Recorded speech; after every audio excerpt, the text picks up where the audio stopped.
नमस्कार मित्रांनो, स्वागत आहे तुमचं या डेटाच्या अनालिसिस व्हिडिओमध्ये. मित्रांनो, आपण 26 तारखेसाठी डेटा अनालाइज करतोय आणि तुम्ही आज बघितलं असेल की कालचा जो डेटा आहे तो निगेटिव्ह होता, पण म्हणजे ऑलमोस्ट 7 लाखाच्या पॉझिटिव्ह पोझिशन्स रिटेलरच्या होत्या.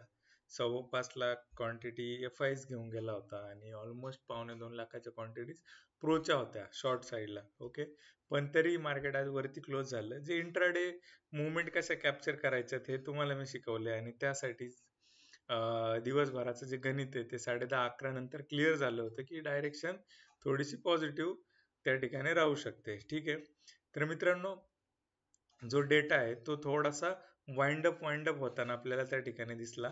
क्लायंटने ऑलमोस्ट 3 लाखाच्या पोझिशन्स उडवलेल्या आहेत, ज्या पॉझिटिव्ह साईडच्या मुवमेंट होत्या त्या उडवलेल्या आहेत. आणि आता एफ आय जो आहे त्याने पण बऱ्यापैकी पोझिशन्स त्या ठिकाणी थोड्याशा कमी केलेल्या आहेत. ओके, आता नेट टू नेट ज्या पोझिशन्स आहेत एफ आयच्या त्या 4,79,000 आहे.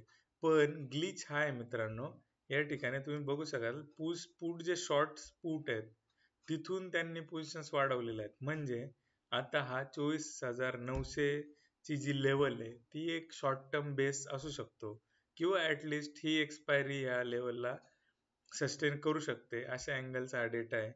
कारण या ठिकाणी 23% जे आहे ना ते इन्क्रीज आपल्याला त्या ठिकाणी बघायला मिळाले. ओव्हरऑल आकडा जरी निगेटिव्ह असला तरी ऍटलिस्ट उद्यासाठीचा जो डेटा आहे तो थोडा न्यूट्रल टू साईडवेज आहे. त्यानंतर प्रोने जो गेम केलाय ना तो थोडासा बघण्यासारखा आहे.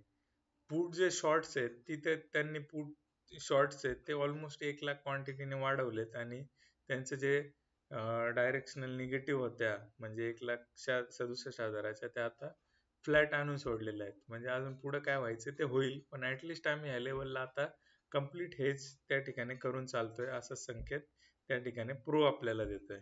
ओके, तर मित्रांनो, डेटा साईडवेज आहे, न्यूट्रल आहे. फार मेजर मुवमेंट खालच्या साईडला येताना आता तरी दिसत नाहीये.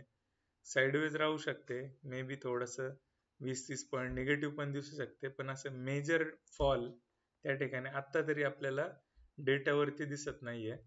तर अशा हिशोबाने एक साईडवेज सेशन आपल्याला उद्याचं दिसू शकतं. तर मित्रांनो, आय होप हा डेटा तुम्हाला फार इम्पॉर्टंटली आणि मेजर डायरेक्शन कॅच करण्यासाठी होतोय. ह्या डेटा सोबत अजून बऱ्याचशा गोष्टी अलाइन कराव्या लागतात. त्या गोष्टी अलाइन करायच्या कशा करायच्या ते शिकण्यासाठी तुम्हाला फॉलो करावं लागेल. आणि त्या गोष्टी समजल्या, इंट्राडे मध्ये जे पण चेंजेस येतात ते कसे फाइंड आउट करायचे, तर मग पुढचं जर्नी सुखकर होणार आहे मित्रांनो. तर आजच्या व्हिडिओमध्ये थांबूया आणि भेटूया उद्याच्या व्हिडिओमध्ये. थँक्यू.